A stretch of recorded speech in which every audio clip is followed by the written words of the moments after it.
الحمد للہ وحدہ والصلاة والسلام علی من لا نبی بعدہ اما بعد اعوذ باللہ من الشیطان الرجیم بسم اللہ الرحمن الرحیم اہدنا الصراط المستقیم صدق اللہ العظیم۔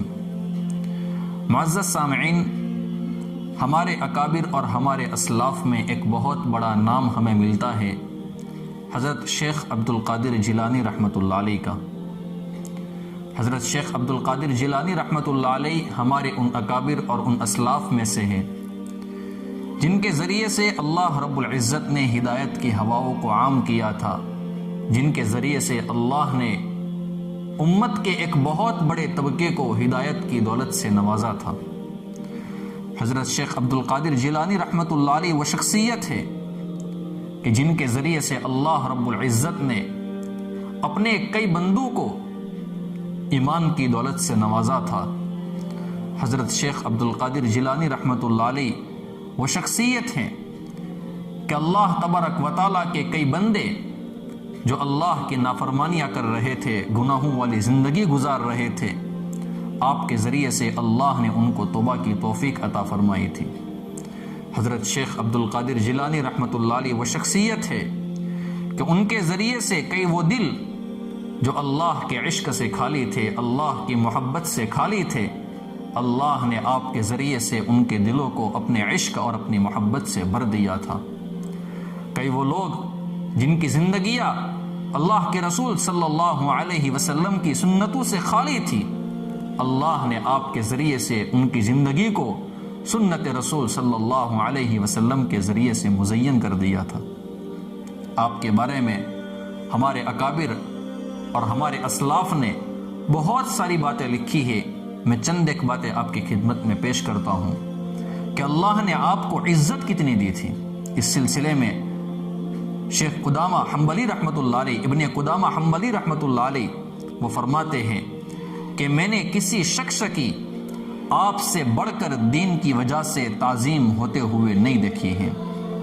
بادشاہ اور وزراء آپ کی مجلس میں عاجز بن کر حاضر ہوتے تھے، ادب سے بیٹھ جاتے تھے، اور علماء اور فقہاء کو تو ہم شمار ہی نہیں کر سکتے ہیں، وہ تو بہت بڑے بہت بڑی تعداد کے اندر آپ کی خدمت میں آتے تھے اور آپ سے فیض حاصل کرتے تھے۔ آپ کے اخلاق کیسے تھے؟ آپ بہت تواضع، انکساری اور عاجزی والے تھے۔ آپ کی تواضع کتنی تھی؟ علماء نے لکھا ہے کہ ایک بچہ اور ایک چھوٹی سی بچی بھی اگر آپ سے بات کرنے لگتی تو آپ کھڑے ہو جاتے اور اس کی بات سنتے، اس کا کام کر دیتے۔ غریبوں اور فقراء کے پاس آپ بیٹھتے تھے، ان کا خیال رکھتے تھے، ان کے کپڑوں کو صاف کرتے تھے اور ان کے سر کے اندر سے جوئیں نکالتے تھے۔ اب اندازہ لگا لے کہ اللہ نے آپ کو کتنی تواضع عطا فرمائی تھی۔ ذرا ہم بھی تو دیکھیں کہ ہم غریب طبقے کے پاس کتنا بیٹھتے ہیں، غرباء کا ہم کتنا خیال رکھتے ہیں، فقراء کا ہم کتنا خیال رکھتے ہیں۔ اور اس کے برخلاف اگر کوئی بہت معزز آدمی ہے، ارکان سلطنت میں سے ہے، بادشاہوں سے اس کا تعلق ہے، یا اس طریقے سے وزیر قسم کا کوئی بندہ ہے، بادشاہ قسم کا کوئی بندہ ہے، تو آپ اس کی تعظیم کے لیے کبھی بھی کھڑے نہیں ہوتے تھے۔ اگر خلیفہ آپ کے پاس آتا تو آپ اپنے گھر میں تشریف لے جاتے، اپنے گھر میں چلے جاتے تھے، یہاں تک کہ وہ خلیفہ، وہ بادشاہ، وہ حاکم، وہ وزیر آ کر بیٹھ جاتا۔ یہ آپ اس لیے کرتے تھے تاکہ اس کی تعظیم کے اندر آپ کو کھڑا نہیں ہونا پڑے۔ اور آپ کے بارے میں لکھا ہے کہ آپ کبھی بھی کسی وزیر یا سلطان کے دروازے کے اوپر نہیں گئے ہیں۔ ایک بہت بڑے اللہ والے ہیں، وہ فرماتے ہیں کہ میری آنکھوں نے حضرت شیخ عبدالقادر جیلانی رحمۃ اللہ علیہ سے بڑھ کر اچھے اخلاق والا نہیں دیکھا ہے، آپ سے بڑھ کر میں نے ہمت اور حوصلے والا نہیں دیکھا ہے۔ آپ بہت کریم النفس تھے، دل کے بہت آپ نرم تھے، محبت اور تعلقات کا آپ بہت خیال رکھتے تھے۔ آپ اتنے بڑے عزت والے تھے، اتنے بڑے مرتبے والے تھے، اللہ نے آپ کو اتنا علم دیا تھا، اس کے باوجود آپ کی حالت یہ تھی کہ چھوٹوں کی آپ رعایت کرتے تھے، بڑوں کی آپ عزت کرتے تھے، اور سلام میں آپ ہمیشہ پہل کرتے تھے۔ میرا اور آپ کا حال کیا ہے؟ پہچاننے والا ملتا ہے، ہم سلام کر لیتے ہیں، پہچاننے والا اگر ہمیں نہیں ملتا ہے میرے دوستو ہم سلام نہیں کرتے ہیں۔ حضرت شیخ عبد القادر جیلانی رحمۃ اللہ علیہ کے بارے میں لکھا ہے، وہ بزرگ فرماتے ہیں کہ آپ کمزوروں کے پاس اٹھتے تھے، بیٹھتے تھے، غریبوں کے ساتھ تواضع، انکساری اور عاجزی کے ساتھ پیش آتے تھے۔ حالانکہ آپ کسی سربراہ یا رئیس کے لیے تعظیماً کھڑے کبھی نہیں ہوتے تھے، نہ کسی وزیر اور حاکم کے دروازے کے اوپر آپ کبھی گئے ہیں۔ ایک اور بزرگ ہیں، وہ فرماتے ہیں، عجیب بات فرمائی ہے، وہ فرماتے ہیں کہ شیخ عبد القادر جیلانی رحمۃ اللہ علیہ یہ مستجاب الدعوات تھے۔ مقام استجابت اور کسی بندے کا مستجاب الدعوات ہونا یہ بہت بڑی دولت ہے۔ مستجاب الدعوات ان اللہ کے بندوں کو کہا جاتا ہے جن کی دعائیں اللہ تبارک و تعالی رد نہیں کرتا ہے۔ وہ فرماتے ہیں کہ آپ مستجاب الدعوات تھے، اور اگر کوئی عبرت کی بات آتی تھی، کوئی ایسی بات آپ کے سامنے پیش کی جاتی تھی جو دل کو نرم کرنے والی ہو، تو آپ کی آنکھوں میں سے آنسو آ جاتے تھے۔ ہمیشہ ذکر میں رہتے تھے، فکر میں رہتے تھے، اور آپ بہت دل کے نرم تھے۔ اور آپ کے جو اوصاف حمیدہ تھے، جو آپ کے اخلاق تھے، جو آپ کی خوبیاں تھی، اس میں ایک خوبی آپ کی یہ تھی کہ آپ بھوکوں کو کھانا کھلانا بہت پسند کرتے تھے۔ جو ضرورت مند ہوتے تھے، سوچے سمجھے بغیر آپ بالکل کوئی پرواہ کیے بغیر اس کے اوپر پیسے آپ خرچ کر لیتے تھے۔ اور آپ ہی سے نقل کیا گیا ہے، ایک بزرگ فرماتے ہیں کہ شیخ عبد القادر جیلانی رحمۃ اللہ علیہ ایک مرتبہ مجھ سے یہ فرمانے لگے، اگر ساری دنیا کی دولت میرے قبضے میں آ جائے، میرے حصے میں آ جائے، تو میں ساری دولت بھوکوں کو کھانا کھلانے میں خرچ کر لوں، صرف کر لوں۔ وہ فرماتے ہیں کہ مجھے ایسا معلوم ہوتا ہے کہ میری ہتھیلی میں سوراخ ہے، کوئی چیز اس میں ٹھہرتی نہیں ہے۔ اگر 1000 دینار میرے پاس آ جائے تو رات آنے سے پہلے وہ سارے کے سارے خرچ ہو جائیں گے۔ آپ کے بارے میں لکھا ہے کہ روزانہ کی بنیاد کے اوپر آپ کا دسترخوان بہت کشادہ بچھا ہوا ہوتا تھا، خود آپ مہمانوں کے ساتھ کھانا کھاتے تھے، کمزوروں اور غریبوں کے ساتھ آپ رہتے تھے، طلباء کی باتوں کو آپ برداشت کرتے تھے، ان کی باتوں کو آپ برداشت کر لیتے، تحمل سے آپ ان کی باتوں کو سنتے تھے اور اس کو برداشت کر لیتے تھے۔ اور آپ کی ایک خوبی یہ تھی کہ ہر شخص یہ سمجھتا تھا کہ حضرت کو مجھ سے ہی زیادہ محبت ہے، میرے علاوہ آپ کے نزدیک کوئی محبوب نہیں ہے، کوئی معزز نہیں ہے۔ یہ آپ کی عادتیں تھیں اور یہ آپ کے اخلاق تھے۔ شیخ الاسلام حافظ ابن تیمیہ رحمۃ اللہ علیہ فرماتے ہیں کہ شیخ کی کرامات، یعنی شیخ عبد القادر جیلانی رحمۃ اللہ علیہ کی جو کرامات ہے وہ حد تواتر کو پہنچ گئی ہیں۔ ان میں سب سے بڑی کرامت مردہ دلوں کی مسیحائی تھی۔ اللہ نے آپ کے قلب کی توجہ اور زبان کی تاثیر سے کئی لاکھ انسانوں کو نئی ایمانی زندگی عطا فرمائی تھی۔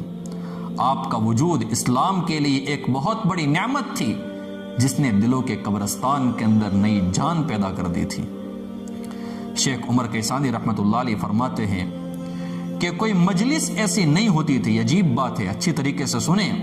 شیخ عمر کیسانی رحمۃ اللہ علیہ فرماتے ہیں کہ کوئی مجلس ایسی نہیں ہوتی تھی جس میں یہودی اور عیسائی اسلام قبول نہ کرتے ہو۔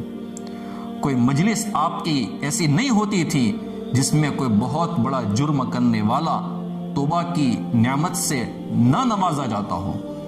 یعنی لوگ روزانہ کی بنیاد کے اوپر روزانہ کی مجلس میں آتے تھے اور آپ کے سامنے آ کر اپنے گناہوں کا اقرار کرتے تھے اور اپنے گناہوں کی معافی مانگتے تھے، اور وہ توبہ کی دولت لے کر یہاں سے جاتے تھے۔ کئی لوگ آپ کے پاس آتے تھے، غلط عقیدے رکھنے والے لوگ ہوتے تھے، اور اپنے عقائد کو درست کر کے آپ کے پاس سے جاتے تھے۔ اب میں ایک اہم بات آپ کی خدمت میں پیش کرتا ہوں، بلکہ دو باتیں پیش کرتا ہوں۔ ایک تو شیخ عبد القادر جیلانی رحمۃ اللہ علیہ کے ہاتھ کے اوپر کتنے لوگ ایمان لائے ہیں، اور شیخ عبد القادر جیلانی رحمۃ اللہ علیہ کے ہاتھ کے اوپر کتنے لوگوں نے توبہ کی ہے۔ وہ واقعہ میں آپ کی خدمت میں، اور وہ بات آپ ہی کی زبانی ہے، وہ میں بعد میں پیش کرتا ہوں، پہلے ایک واقعہ پیش کر دوں۔ واقعہ یہ ہے کہ ایک مرتبہ حضرت شیخ عبد القادر جیلانی رحمۃ اللہ علیہ بیٹھے ہوئے تھے، اور ایک بہت بڑی روشنی ظاہر ہوئی، اور اس روشنی کے ذریعے سے آسمان کے کنارے بھر گئے اور اس میں سے ایک صورت ظاہر ہوئی۔ شیخ عبد القادر جیلانی رحمۃ اللہ علیہ خود فرماتے ہیں کہ اس نے مجھ سے خطاب کر کے یوں کہا، اے عبد القادر، میں تمہارا رب ہوں، میں نے تمہارے لیے تمام حرام چیزوں کو حلال کر دیا ہے۔ شیخ عبد القادر جیلانی رحمۃ اللہ علیہ فرماتے ہیں، میں نے کہا کہ دور ہو جا مردود۔ یہ کہتے ہی وہ روشنی جو تھی وہ تاریکی اور اندھیرے میں بدل گئی اور ایک جو دھواں کی صورت بن گئی، اور ایک آواز آئی، اے عبد القادر، خدا نے تم کو تمہارے علم اور تمہارے تفقہ کی وجہ سے بچا لیا ہے، ورنہ اس طرح میں نے 70 صوفیوں کو گمراہ کر دیا ہے۔ میں نے کہا کہ اللہ کا کرم ہے، اللہ نے میرے اوپر رحم فرمایا ہے۔ کسی نے پوچھا کہ حضرت آپ کو کیسے پتا چلا کہ یہ شیطان ہے؟ فرمایا کہ آپ نے نہیں سنا اس نے کیا کہا تھا؟ اس نے کہا تھا کہ میں نے حرام چیزوں کو تمہارے لیے حلال کر دیا ہے، میرے نبی کے لیے حرام چیزیں حلال نہیں ہوئی ہیں، تو میں کون سا بندہ ہوں اللہ کا کہ میرے لیے حرام چیزیں حلال ہو جائے گی؟ میں نے اس بات سے سمجھ لیا تھا کہ وہ شیطان ہے، وہ اللہ رب العزت کی آواز نہیں ہے۔ حضرت شیخ عبد القادر جیلانی رحمۃ اللہ علیہ کے ہاتھ کے اوپر کتنے لوگ ایمان لائے ہیں اور کتنے لوگوں نے توبہ کی ہیں، یہ سننے جیسی بات ہے۔ ایک بزرگ فرماتے ہیں، وہ فرماتے ہیں کہ ایک مرتبہ مجھے خود شیخ عبد القادر جیلانی رحمۃ اللہ علیہ نے فرمایا کہ میری تمنا ہوتی ہے کہ پہلے زمانوں کی طرح میں بھی جنگلوں میں چلا جاؤں، وہاں پر رہو، اللہ کی عبادت کرو، لوگ مجھے نہ دیکھے، میں لوگوں کو نہ دیکھوں، لیکن اللہ تبارک و تعالیٰ کو اپنے بندوں کا نفع منظور ہوتا ہے۔ پھر فرمانے لگے کہ میرے ہاتھ پر 5000 سے زائد یہودی اور عیسائی مسلمان بن چکے ہیں۔ کئی وہ لوگ جو زنا کے اندر مبتلا تھے، گناہوں کے اندر مبتلا تھے، بڑے بڑے جرائم کے اندر مبتلا تھے، ایسے لوگوں کی تعداد جو میرے ہاتھ پر توبہ کر چکی ہے وہ 1 لاکھ سے زائد ہیں۔ مورخین نے لکھا ہے کہ بغداد کی ایک بہت بڑی آبادی حضرت شیخ عبد القادر جیلانی رحمۃ اللہ علیہ کے ہاتھ پر توبہ سے مشرف ہوئی ہیں، اور بکثرت یہودی اور عیسائی اور ذمی، یعنی وہ لوگ جو عالم اسلام کے اندر مسلمانوں کے حکومت میں ٹیکس لے کر رہتے ہیں، کئی ذمی ایسے تھے جو آپ کے ہاتھ پر اسلام لا چکے ہیں۔ اللہ کرے کہ ہمارے ذریعے سے بھی لوگوں کو ہدایت مل جائے۔ اسی لیے دعاؤں کا جو ذخیرہ ہے نا، اس میں ایک دعا ہمیں ملتی ہے، اللہم اہدنا واہد بنا واجعلنا سببا لمن اہتدی۔ خلاصہ کیا ہے اس دعا کا؟ اے اللہ ہمیں ہدایت عطا فرما اور ہمارے ذریعے سے ہدایت عطا فرما۔ ایک مرتبہ اللہ کے رسول صلی اللہ علیہ وسلم نے حضرت علی سے یوں فرمایا تھا، جس کا خلاصہ یہ ہے کہ علی، اگر آپ کے ذریعے سے کسی ایک بندے کو ہدایت کی دولت مل جاتی ہے تو وہ آپ کے لیے سرخ اونٹوں سے افضل ہے۔ یعنی کسی کو ہدایت مل جائے، کسی کو توبہ کی توفیق مل جائے، جب تک وہ نیک اعمال کرتا رہے گا اس کا ثواب ہمارے نامہ اعمال میں بھی لکھا جاتا رہے گا۔ اللہ کرے کہ ہمیں بھی اللہ تبارک و تعالیٰ پوری دنیا کے اندر ہدایت کے پھیلنے کا ذریعہ اور سبب بنائے۔ اللہ تبارک و تعالیٰ ہمیں شیخ عبد القادر جیلانی رحمۃ اللہ علیہ کے ساتھ ہمارا حشر فرمائے اور ان کے نقش قدم پر چلنے کی ہمیں بھی توفیق نصیب فرمائے۔ ان کے اندر جو اوصاف حمیدہ تھے، ان کے اندر جو خوبیاں تھی، ان کی جو تواضع تھی، اللہ تبارک و تعالی ہمیں بھی عطا فرمائے۔ اللہ تبارک و تعالی ہمیں بھی آپ کی طرح مستجاب الدعوات بنائے۔ آمین یا رب العالمین۔ وآخر دعوانا ان الحمد للہ رب العالمین۔